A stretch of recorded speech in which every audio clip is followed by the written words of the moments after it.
Oke, makanya saya ambil teori yang saya dapat dari pada saat saya kuliah S2 di UI, dan itu Renal Kasali. Saya tanam ini yang paling menurut saya gampang diterapkan karena terlalu banyak teori, pada intinya sama apa ya. Ada, kalau di swasta itu profit oriented, kalau di birokrasi benefit oriented. Ya, tapi yang namanya RSUD kan setengah-tengah Pak ya. Apalagi kalau sudah jadi BLUD Pak ya. Iya. Badan Layanan Umum Daerah. Kebetulan saya juga di kementerian Pak.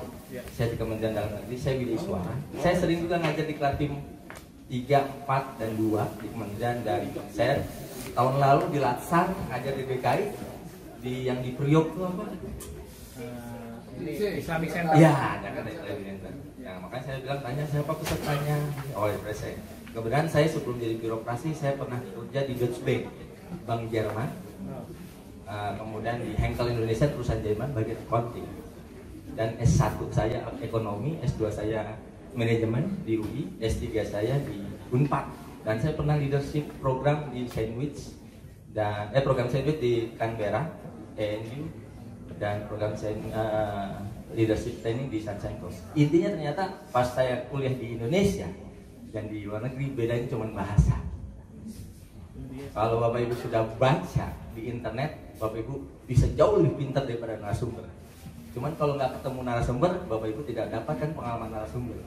Narasumber juga tidak belajar dari Bapak Ibu. Makanya kita sama-sama belajar. Makanya saya ambil teori learning organization, organisasi pembelajaran. Artinya setiap orang di dalam organisasi harus menempatkan diri sebagai seorang pembelajar. Ya, karena tiap hari kita belajar dan kita harus lebih baik daripada sebelumnya, bukan lebih baik daripada orang lain. Dan kita, menurut saya, bersainglah dengan diri sendiri supaya lebih baik, bukan bersaing dengan orang lain. Apalagi PNS ya, PPTK sekarang, ASN namanya Pak ya, gabungan jadi ASN itu pelayan Pak ya. Salah satu pimpinan melayani rekan-rekan di sini adalah memberi pelayanan diktat. Itu pelayanan. Nah, diharapkan setelah pimpinan melayani teman-teman mendapatkan ilmu yang luar biasa dari outbound atau enggak yang pertemuan saya ini, melayani masyarakat di rumah sakit. What you give, what you get. Apa yang kita berikan akan kita dapat. Tergantung Bapak Ibu milih yang mana, mau memberikan yang baik atau yang buruk. Saya sekarang berusaha terus berpikir yang baik dan memberikan yang baik, tanpa ada niat untuk mencelakakan siapapun. Sehingga mudah-mudahan saya dapat sesuatu yang baik. Jangan berharap Bapak Ibu dilayani orang lain, tapi Bapak Ibu tidak melayani orang lain. Saya di sini bukan sebagai narasumber, melayani Bapak Ibu. Datang dari Jakarta, kemudian rumah saya di Bandung. Melayani. Dan jadikan segala sesuatu selama itu positif adalah jadikan hobi. Sehingga tidak akan terasa sakit hati apapun yang terjadi. Contoh simpel, kalau saya nyanyi, lebih banyak nyanyinya dari Krisdayanti, saya bayar per jam, ya, karena hobi. Jadi saya lakukan segala sesuatu sekarang seperti melakukan hobi, sehingga tidak akan ada rasa sakit hati. Apapun yang terjadi, itu adalah izin Sang Pencipta.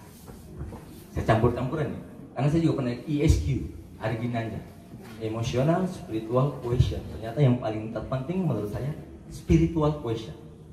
Tadi Pak Direktur bilang jangan terlalu teoritis. Makanya ini tinggal dibaca, sudah paham itu Bapak. Saya jadi tidak mengajari Bapak Ibu baca atau mendampingi Bapak Ibu baca, betul ya? Jadi what you give, what you get. Saya sudah merasakan setelah saya memberikan sesuatu, saya dapat sesuatu. Saya memberikan ilmu, saya dapat ilmu. Saya diam, saya akan diamkan.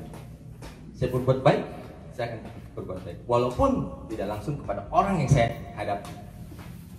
Itu yang namanya rezeki nggak salah. Oke. Next, ini gambar apa Bapak Ibu? Gelas setengah isi apa setengah kosong? Ada yang bilang setengah isi, ada setengah kosong. Oh ya, itu nggak ada yang salah, nggak ada yang benar, tapi sama-sama punya persepsi yang beda, cara pandang yang beda. Makanya kita harus diskusi, harus dialog supaya cara pandangnya sama, sehingga kita setuju yang mana, setengah isi apa setengah kosong, supaya nyari solusi. Ada 3 kalimat yang luar biasa saya dapat dari Canberra. Pertama, kita harus trust satu sama lain. Trust. Pimpinan harus percaya kepada bawahan bahwa bawahan akan menyelesaikan tugas. Ya kan? Bawahan harus percaya bahwa yang ditugaskan pasti ada hasilnya, yang ada hikmah. Sekali lagi, mindsetnya harus positif. Kalau ada satu orang ketemu di suatu tempat dan diskusi, dan awalnya sudah negatif thinking, dan dia berpikir tidak ada hikmahnya, berarti hatinya kotor. Jadi jadikan apapun yang kita temui, yang terjadi, ada hikmah yang positif. Kata Pak Dokter, ambil yang positifnya. Maksudnya, soalnya dompetnya ya. Tapi percuma juga diambil dompetnya. Dan diambil dompet Bapak Ibu yang di DKI itu kemudian Pak ya. Kalau saya, ada yang bilang setengah isi. Saya akan menempatkan diri saya, tidak pernah menempatkan diri saya gelas yang penuh. Selalu kondisikan setengah isi atau setengah kosong. Pada saat saya jadi narasumber, pembicara, saya mengkondisikan gelas saya ini seperti gelas setengah isi. Minimal saya sudah terisi slide yang saya siapkan. Dan saya akan menerima kekosongan gelas sisanya dari tanya jawab atau pengalaman Bapak Ibu.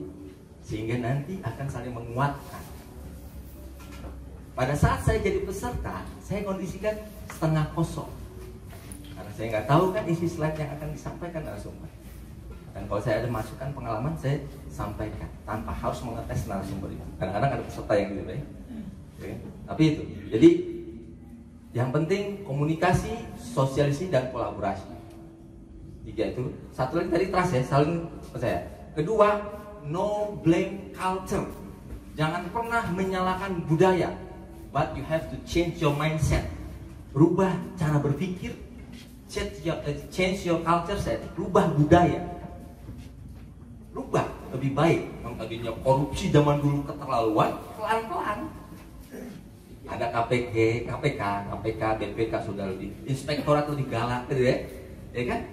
BPK juga lebih galak walaupun nggak ada oknum di dalamnya gitu kan. KPK lebih galak. Itu dalam rangka change your culture set. Zaman dulu kan seperti budaya korupsi ya. Sekarang sudah mulai berkurang. Apalagi sudah dikasih tunjangan masing-masing, betul Pak ya? Jadi orientasi kita sebagai pegawai birokrasi bukan orientasi profit, tapi benefit. Karena Bapak Ibu dan saya sudah dikasih. Terakhir, no blame culture, no blame others. Jangan pernah menyalahkan yang lain. Apapun yang terjadi, saya yakinkan kesalahan saya. Contoh simpel. Saya lagi diskusi, duduk di sini, tiba-tiba saya izin ke restroom, toilet, saya lupa bawa HP saya. Pas saya balik, HP saya hilang. Saya nggak langsung blame others, langsung flashback ke diri saya sendiri. Kenapa HP saya hilang? Mungkin lupa, kemungkinan tertinggal di restroom, di toilet, atau mungkin saya belinya dari uang yang kurang bagus. Kalimat halusnya begitu Pak. Jadi saya HP hilang, apapun hilang saya yang salah, bukan jambret atau maling yang salah atau teman yang salah. Itu sehingga akan meminimalisir konflik. Kecuali bertanyanya sopan, ada yang lihat tidak? Ada yang lihat tidak? Mudah-mudahan di setiap sisi ada CCTV Pak ya, sehingga bisa kita. Nah itu ya, saling trust, no blame others and no blame culture. Itu personal kita harus gitu. Ya, kalau sudah positif semua diterapkan itu, insya Allah jadi great organization. Tambah nanti sedikit teori. Nah ini ada teori the iceberg model competence. Ada kompetensi. Kalau di birokrasi ada 3 apa ya kompetensi ya? Kompetensi manajerial, teknis, dan sosial kultural, betul ya? Kalau yang umum knowledge, skill, attitude. Kalau bahasa Indonesia pengetahuan, keterampilan, sama perilaku, ya sikap perilaku. Padahal itu juga. Ini Indonesia ribetnya banyak istilah. Nah, yang namanya knowledge dan skill itu ibarat ini kali di Pesanggaran ada kali Pak ya? Ada ya misalnya. Kita ya, jadi ini misalnya permukaan kali Persanggaran. Nah, di pesanggerahan itu Anda misalnya ada drum atau kotak segitiga yang setengahnya muncul di permukaan, setengahnya di bawah permukaan. Nah, yang namanya kompetensi teknis dan manajerial itu sama dengan knowledge dan skill. Ya, adanya di permukaan air bisa terlihat, Bapak. Bapak Ibu bisa melihat pengetahuan saya, Bapak Ibu bisa melihat keterampilan saya, karena itu letaknya di atas permukaan. Itu menurut iceberg theory. Tapi Bapak Ibu nggak bisa melihat konsep saya kalau nggak saya ceritakan, kalau nggak digali. Bapak Ibu nggak tahu personal karakteristik saya seperti apa sebenarnya. Bapak Ibu juga nggak tahu motif saya sebenarnya. Nah, itu setiap orang beda-beda yang namanya hidden kompetensi yang di bawah itu. Makanya digabungkan dengan ESQ, emotional spiritual quotient. Makanya saya sekarang lebih mempertajam spiritual saya, karena saya yakin semua ini yang menggerakkan Sang Pencipta. Saya lebih baik bertanya dengan Sang Sutradara. Contoh simpel, ini sejam saya padat-padatin baik. Slide-nya nanti bisa dibaca di rumah, Pak ya. Sejam saya padat-padatin, intinya nggak coba. Contoh, Mbak siapa namanya? Mbak Hati. Ibu siapa? Ya. Nah, saya tanya Ibu Marita dan Mbak Hati, suka nonton sinetron nggak? Senang ya? Oke, nggak senang sinetron. Suka nonton bioskop nggak? Jarang, tapi pernah. Balik lagi, pernah nggak? Saya tuker terus ya, supaya jawabannya ya. Pernah nggak nonton bioskop? Oke. Bioskop mana ya? Pasti Marta nonton Marta. Oke. Saya tanya sama ibu berdua, ya. Apa yang harus dilakukan aktor dan aktris supaya akhir jalan ceritanya bagus atau menarik? Kira-kira? Akhir ya, kita nyari akhir ya, bukan supaya akhir jalan ceritanya menarik atau bagus. Apa? Mendalami peran, kemudian? Nah, ini Gusti Sutradara. Ya kan? Kalau walaupun Bapak Ibu berdua aktor atau aktris Bapak itu ngobrol tapi nggak ngikuti sutradara, akhirnya nggak jelas, nggak bagus, nggak menarik, betul kan? Nah, Sang Sutradara dunia siapa? Jangan dilupakan Sang Pencipta. Bukan kita nggak boleh ngobrol sesama aktor dan aktris, tapi kita harus lebih sering ngobrol sama sutradara supaya akhir jalan ceritanya bagus. Setuju Pak ya? Setuju aja, kasihan saya Pak ya? Atau ya masalah lapor-lapor dan cepat setuju gitu. Oke, pertanyaan simpel buat semuanya, teman-teman di sana, bapak ibu sini, adik-adik semua sana. Saya tanya, siapa yang tahu terakhir di dunia kapan? Nah, karena kita nggak tahu, supaya akhir ceritanya bagus, ngobrol sama sutradara. Dan supaya karena kita nggak tahu juga, kadang-kadang sutradara ngasih tahu atau nggak kasih tahu. Supaya tetap kita nggak tahu tapi akhirnya baik, apa yang kita lakukan? Berbuat baik. Artinya semua harus dalam ranah positif, ya Pak? Berbuat baik. Walaupun kita dizalimi orang, tetap berbuat baik. Positif thinkingnya dalam rangka minimal cara berpikirnya positif, ya. Berbuat baik. Oh, saya ada masalah, mungkin saya diuji kesabarannya sama saudara. Kan gitu ya. Oh, saya dapat keuntungan atau jabatan. Oh, mungkin ini ujian juga supaya saya bisa memegang amanah apa tidak. Itu personality. Jadi mudah-mudahan saya yakin sih orang-orang pesanggeran positif semua ya. Auranya kelihatan ya. Orang positif. Oke, nah ini itu ya untuk kita preventif motif kan nggak tahu. Ya, kadang-kadang kalau kita ngobrol sama sang sutradara, ada orang yang jahat, teman kita yang lain kasih tahu, betul Pak ya? Jadi jangan lupakan spiritual. Saya tinggal mau teoritis. Oke, ini juga penting nih, yang harus dibangun oleh tim. Kadang-kadang banyak sekali karyawan nggak tahu visinya kemana, visi kepala daerah kemana, misinya kemana, tupoksinya apa. Dia hanya menunggu, ditunggu diarahkan. Masih banyak budaya seperti itu, betul kan? Makanya kita sama-sama harus tahu visinya. Contoh, Bapak Ibu pergi dari Bandung ke Jakarta, betul ya? Bapak Ibu sekeluarga pergi dari Bandung ke Jakarta. Saya ambil kepala keluarganya seorang bapak.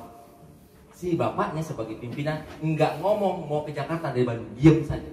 Kira-kira istri dan anak-anaknya nyambung nggak ngobrolnya? Kalau nyambung juga kebenaran Pak ya? Kan? Bener kan? Tapi beda. Kita anak-anak, kita mau ke Jakarta ya. Wah, tahu kan semuanya? Isinya kan sana. Anaknya bilang, Pak lewat Purwakarta saja, lewat Subang saja, biar lewat Cikole, biar tidak Lembang. Pak lewat Cipularang aja. Tetap pimpinan yang menentukan kita lewat mana. Tujuannya kan sama. Makanya level menengah ke bawah terus kasih masukan kepada pimpinan. Kalau pikirannya positif terus ya, pimpinan nanti kasih penentuan, karena penanggung jawab yang tertinggi adalah pimpinan. Itu yang sering saya lihat budaya di birokrasi kurang di daerah lain ya, bukan di rumah sakit Sanggerahan. Gitu kan. Jadi kasih masukan. Makanya setiap tahun ada RPJMD, Renstra Pak ya. Tiap OPD ngasih masukan kan. Ada TAPD-nya. Yang menentukan TAPD kan atas keputusan kepala daerah. Kalau nggak nyambung kepada visi kepala daerah, dicoret. Bukan dendam pribadi, dicoret. Makanya harus dipikirkan sesuai tupoksi tugas pokok dan fungsi. Makanya kalau nggak tahu visinya, bingung arahnya kemana. Jadi ke depan harus tahu, nggak usah dihafal, baca. Kemudian skill itu ada dua, ada hard skill, ada soft skill. Hard skill itu peraturan perundang-undangan, hard skill itu teoritis itu hard skill. Soft skillnya bagaimana kita penerapannya peraturan yang ada, bagaimana kita ngobrol penyampaiannya, bagaimana kepimpinan kalau setuju, bagaimana kalau tidak setuju. Tapi kita di organisasi harus punya 3 prinsip lagi tambah. Kita dalam melaksanakan tugas apapun, kita harus punya etika dalam rangka loyalitas dengan cara kreatif. Kepada siapapun kita harus punya etika, mau teman, pimpinan atau bawahan, dalam rangka loyalitas kepada organisasi dan pimpinan. Organisasi Pak ya. 3, kreativitas. Kreativitas maksudnya kalau nolak cara halusnya bagaimana, setuju juga. Contoh yang mana? Ibu siapa saya? Ibu dulu ya. Ibu siapa? Ibu Lili. Dini, Bu Dini. Saya misalnya temannya Bu Nini, temannya Bu Dini. Cara pertama, cara A ya. Saya kan nggak ngomong 1, 2 bahaya ya. Cara A, cara A. Saya tanya, Din sini Din. Cara A. Cara B. Mbak Dini sibuk nggak? Bisa kesini sebentar? Boleh. Milih yang mana Mbak Dini? Yang kedua. Padahal maksudnya sama-sama kesini. Itu yang harus kita kreatifkan. Bagaimana cara penyampaian? Karena komunikasi yang paling efektif, yang ada 3 hal. Ada body language-nya kelihatan, volumenya teratur, stabil, tidak tersinggung, dan intonasinya. Itu akan mempengaruhi psikologi seorang. Jadi jangan anggap sepele hal kecil, jangan anggap kecil hal sepele. Itu sepele. Iya. Itu yang sepele dan kecil bisa membahayakan. Wah, kurang ajar nih anak muda manggil gue dengan cara begitu, nggak sopan banget. Atau sebaliknya. Wah, mentong-mentong gitu. Nah itulah. Ingat Bapak Ibu.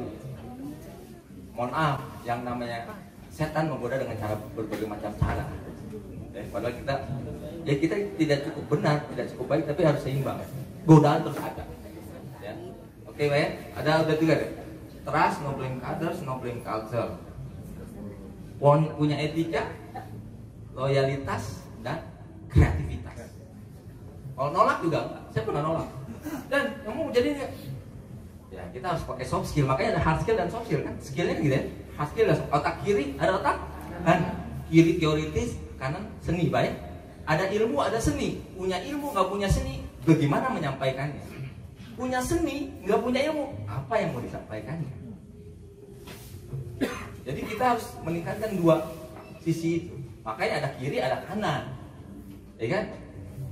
Ada atas, ada bawah, pasangan semua. Bukan cowok-cowok, cewek-cewek. Ada cowok, ada cewek. Okay. Jadi kalau skillnya nggak ditingkatkan, kacau. Ya kan? Bingung cara penyampaiannya, kacau. Nah ini yang paling sensitif buat pimpinan. Ingat, insentif itu buat teman-teman yang selevel sama saya, menengah ke bawah seperti saya. Insentif itu tidak selalu uang, tapi peluang. Makanya di birokrasi TNI sama polisi jawabannya selalu siap Pak, betul ya? Budaya gitu ya. Apalagi pada saat lancar kan baris berbaris kan, siap Pak. Hari ini siap jadi koordinator acara pernikahan, siap Pak. Padahal belum pernah saya. Keceplosan kebiasaan siap Pak. Baru otak kanan saya keluar Pak. Bagaimana nih caranya? Bertanya kepada orang yang lebih pengalaman. Jangan malu bertanya. Akhirnya seiring dengan berjalan waktu itu peluang. Jadi yang namanya insentif ini tidak selalu uang, tapi peluang. Makanya Bapak Ibu teman-teman yang masih di level menengah ke bawah seperti saya, jawabannya siap saja. Nanti pimpinan yang menentukan perbaiki atau tidak, kan gitu. Karena pimpinan tanggung jawabnya yang lebih besar. Ini tidak ada titipan dari pimpinan ya, tapi memang begitu seharusnya. Jadi Pak ya, maka saya tanya pesertanya siapa? Beda kalau saya ngomong sama eselon 2, eselon 3, eselon 4, saya coaching juga, coaching eselon 3, eselon 4 Pak di Kaltim. Jadi saya beda. Nah, kalau insentif di DKI sudah nggak ada lagi, sudah ada namanya tunjangan. Benar ya? Jadi jangan berharap insentif dalam bentuk uang. Sudah ada dari kepala daerah kebijakan ini Pak ya. Ya, sekarang kita sudah nggak mikir insentif lagi, sudah ada tunjangan masing-masing, maksud saya, ya. Jadi kita hanya tugasnya ambil peluang, ditugaskan, siap. Kalau belum tahu, tanya ke senior, tanya ke teman, tanya ke pimpinan, kan gitu kan? Setuju ya? Akhir, resources sumber daya. Kalau nggak ada insentif biasa perlawanan ya. Ini salah satu bentuk insentif tambahan yang Bapak Ibu teman-teman terima dari pimpinan. Setuju Pak ya? Insentif. Dapat ilmu gratis, jalan-jalan, nyanyi-nyanyi, outbound. Kalau sendirian nggak mungkin. Sayang ya, mendingan beli beras. Itu setuju ya? Ini salah satu bentuk insentif. Jadi insentif tidak selalu peluang, tapi uang, tapi peluang. Oke. Resources itu sumber daya. Sumber daya ada macam-macam. Sumber daya manusia, sarana dan prasarana, ya kan? Dan lain-lain sebagainya. Ini kalau sumber daya yang ada biasanya frustasi. Udah canggih, komputernya canggih, kemampuan IT-nya, wifi-nya endut-endutan. Kan gitu Pak ya? Ya kan kalau Jakarta udah enggak kali ya? Atau sudah canggih komputernya, ya kan? Komputer banyak rusak. Berarti harus ada pengadaan di depan, Pak. Oke. Terakhir harus action plan. Ya, apa yang tadi visinya sudah tahu, skillnya sudah ditingkatkan, insentifnya sudah dapat, resourcesnya sudah ada, action plan. Kalau nggak action plan, jalan di tempat. Ya, setelah pulang dari sini action plan, positive thinking kata Pak Denny. Ya, what you give, what you get. Jangan berharap Bapak Ibu dapat uang banyak, uang yang Bapak Ibu dapat tidak dikasih orang. Karena what you give dulu kan Pak. What you get. Saya merasa ilmu saya makin banyak setelah saya sering berbagi ilmu Pak. Dulu mah diem aja, wah sok pinter ngapain kalau saya ajarin nanti dia yang pinter. Nah itu salah ternyata. Itu orang yang nggak tahu rezeki itu nggak salah arah. Nanti teman-teman bisa transfer knowledge kepada keluarga. Udah ya kan nih uang 500 sisihkan ya 25 keluar. Nanti ada lagi. Itu pernah saya alami. Dan hidup saya tenang, bukan jadi pemenang. Jadi sekarang punya prinsip saya nggak mau jadi mengalahkan orang lain. Saya hanya mengalahkan ego saya. Nggak perlu menang, tapi tenang. Tenang itu berbuat baik, berpikir baik. Setuju Pak? Oke, setuju aja kasihan saya. Oke, nah ini sudah paham ya. Ini di skip saja Pak ya. Vision ini terbatas biasanya saya sehari 2 hari, tapi nggak apa-apa saya padat itu. Sudah baca saya. Oke, nah ini visi misi. Ya ini harus tahu juga sesuai tupoksi. Jangan lupa baca tupoksinya. Misi ini harus dipilih, jangan semua misi kita jadiin program dan kegiatan kan gitu. Jadi masalah. Cari misi yang beririsan dengan tupoksi. Apa programnya, apa kegiatan. Baru tujuannya sasaran. Malum saya biasa ngajar perencanaan penganggaran dan orang di daerah, jadi saya sisihkan juga ini. Oke, isu saya analisa SWOT. Analisa SWOT buat keluarga bisa, buat organisasi. Analisa kekuatan organisasi apa? Kelemahan organisasi apa? Peluangnya apa? Hambatannya apa? Itu dianalisa. ya. Dan semua itu dijadikan positif. Bagaimana mempositifkannya? Kekurangannya kurang karyawan yang tidak kurang banyak karyawan yang tidak bisa bahasa Inggris, berarti ada training bahasa Inggris. Adanya WNA yang bahasa Cina banyak ke sini, berarti kita harus preventif belajar bahasa Cina. Enggak belum perang sama Cina, belajar bahasa Cina Pak. Pada saat saya ngajar TNI, 15 TNI, Bapak mau mengamankan negara kita, belajar bahasa Cina, jangan perang sama Cina, rangkul. Ya, ke dinas-dinas saya bilang gitu, ke dinas pendidikan. Bikin program kegiatan setiap sekolah SD, SMP, SMA belajar bahasa Cina, supaya kita bisa komunikasi dengan WNA yang datang. Udah nggak bahasa Inggris lagi. Nah itu akan komunikatif nanti. Oke. Next, ini ada a high performance organization is a group of people who are continually, pokoknya intinya mereka yang selalu meningkatkan kapasitas diri, ya, meningkatkan. Komputer saya kurang sedikit, lebih dalam. Peraturan saya kurang banyak, lebih dalam. Ada dua, satu harus punya visi. Visi harus tahu. Kalau salah satu karyawan tidak tahu visi kepala daerah, apalagi tupoksinya, nanti jadi kacau kayak tadi. Jadi harus ditekankan, tidak hanya pelayanan. Oke? Bedanya gini Pak, saya harus real. Pada saat di swasta, profit oriented 100%. Satu orang gak bekerja, satu orang males, semuanya tutup, betul Pak ya? Tapi kita di birokrasi benefit oriented, satu orang, dua orang, tiga orang, empat orang, bahkan lebih males, tetap selama masyarakat bayar pajak masih ada kita. Makanya tantangannya revolusi mental katanya, kan gitu Pak? Mental model. Nah di sini learning organization salah satunya ada mental model. Nah, oke, nih ada 5 disiplin learning organization. Ditersen ya Pak ya, ditersen.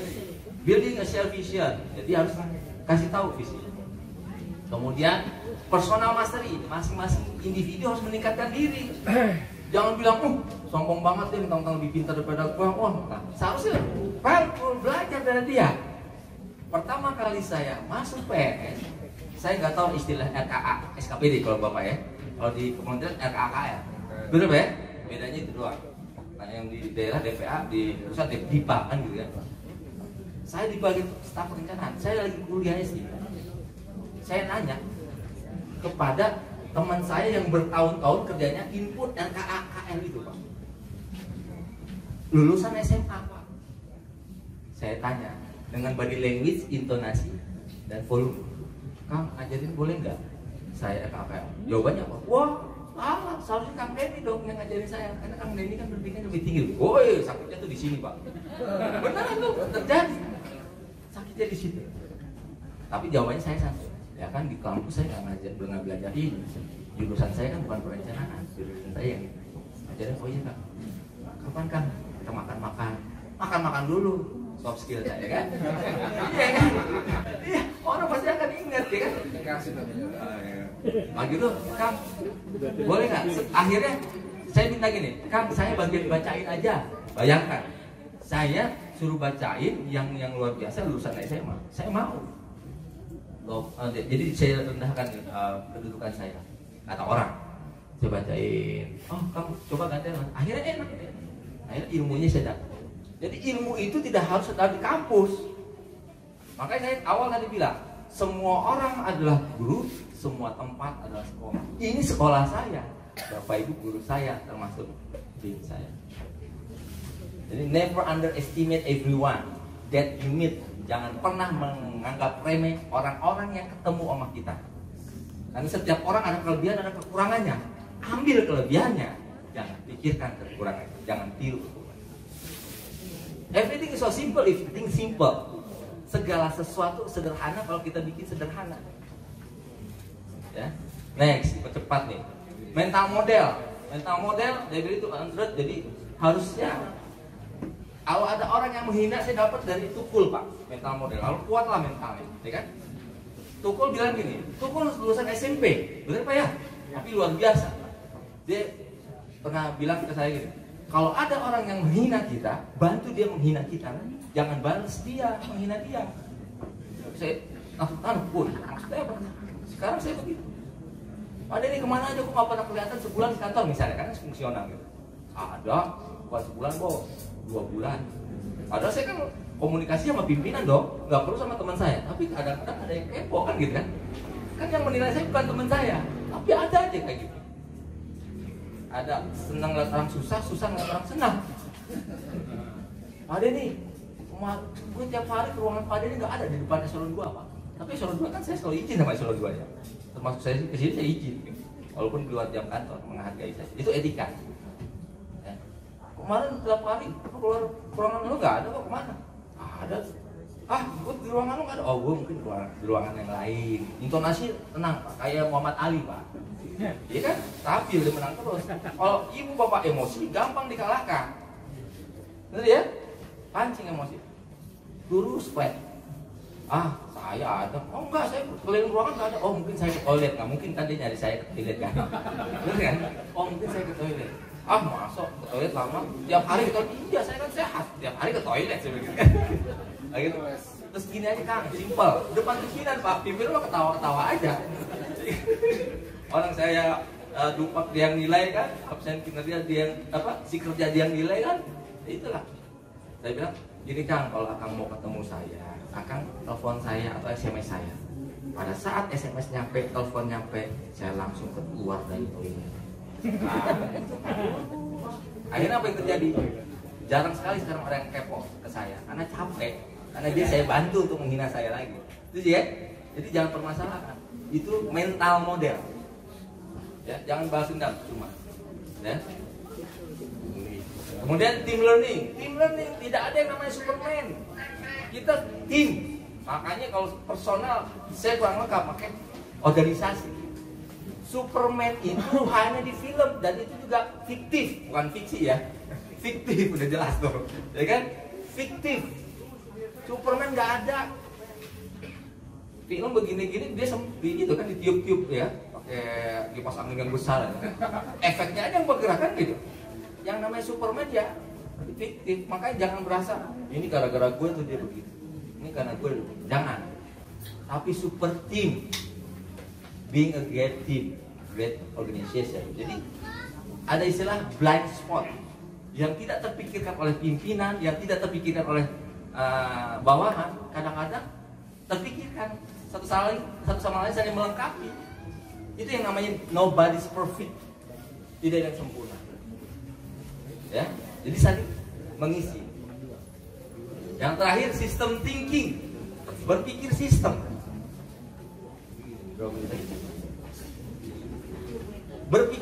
Berpikir sistem.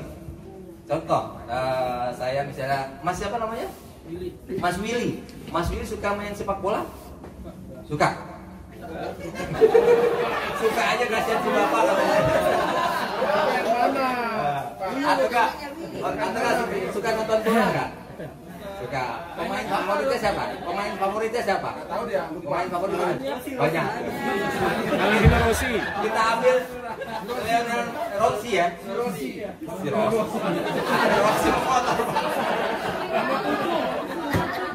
Ronaldo. Kita ambil contoh ya, Ronaldo Pak ya. Kita ambil Ronaldo. Saya tanya, Ronaldo bisa nggak ngegolin bola ke gawang lawan kalau sendirian mainnya di tubuh sebelah? Nggak bisa Pak. Itu makanya team learning. Ronaldo nggak mungkin bisa ngegolin kalau misalnya dia nggak oper-operan. Nggak saling menguatkan. Ada back, ada penyerang, ada yang tengah-tengah apa namanya, ya kan? Jadi terus, ya itu berpikir sistem. Terus saya berpikir juga dulu. Saya aneh Pak, ini berpikir sistem. Kenapa kok saya, mohon maaf, mungkin ibadahnya nggak terlalu hebat dibanding orang lain, ya standar-standar. Tapi kok saya sepertinya dipermudah terus melakukan sesuatu. Apa yang terjadi dengan diri saya? Ternyata itu bisa jadi ujian. Tapi saya analisa lagi. Ternyata saya analisa orang tua saya, kakek saya punya prinsip mempermudah orang. Sehingga cucunya dipermudah. Itu sistem Pak. Jadi hati-hati bapak-bapak ibuku kalau mempersulit orang, belum tentu langsung bapak ibu sulit. Bisa jadi anak cucu bapak ibu dipersulit. Itu saya yakinkan gitu. Makanya saya terus berusaha baik walaupun setan kadang-kadang menggoda, gitu kan? Setuju. Udah. Yang setuju sebelah mana? Setuju aja ya. Gitu. Nah itu, nah yang 5 ini simple tapi luar biasa bisa dipakai. Dan ada lagi ilmu yang saya dapat dari trainer muda ranking 3 dunia. Dia dulu mantan marketing Unilever jadi trainer. Ikuti kalimat saya. Ini bukan perlu, nanti bisa tanya jawab ya. Ini saya kasih peluang tanya jawab sebelum akhir. Tapi sebelum tanya jawab, saya ikuti kalimat saya dalam hati. Tapi tempatkan Bapak Ibu ada di kantor atau di rumah, ya. Oke ya. 1. Saya akan jadi gila kalau saya berharap semua orang suka sama saya. Jadi saya yakin ada yang gak suka di kantor saya hebat-hebatnya saya, pasti ada yang tidak suka. Karena saya sadar itu saya gak akan gila. Paham ya? Mau pimpinan, bawahan, atau pasti sadar itu kita gak akan. Tapi kita tetap fokus positif semua. Itu kalimat pertama ya. Kedua, saya akan jadi gila kalau saya berharap orang lain sesuai dengan apa yang saya inginkan. Saya tidak berharap teman saya berubah sesuai dengan apa yang saya inginkan. Saya tidak berharap pimpinan saya berubah sesuai dengan apa yang saya inginkan. Saya tidak berharap anak buah saya berubah sesuai dengan apa. Tapi saya mengkondisikan komunikasi dan kolaborasi, dialog. Jadi nggak saling menyalahkan, cari solusi jadi. Terakhir, saya akan jadi gila kalau saya berharap segala sesuatu berubah dengan cepat. Perlu proses. No pain, no gain. No pain, easy come, easy go. Faster, slower. Perlu proses. Apa? Glow in the dark. Kaos lagi musim Pak. Oke ya. Biar kita saling belajar, saya kasih peluang Bapak Ibu mau sharing atau bertanya dengan situasi kondisi apapun ya. No hard feeling. Siapa tahu ada pengalaman saya yang bisa mengcover atau menjawab pertanyaan. Silakan.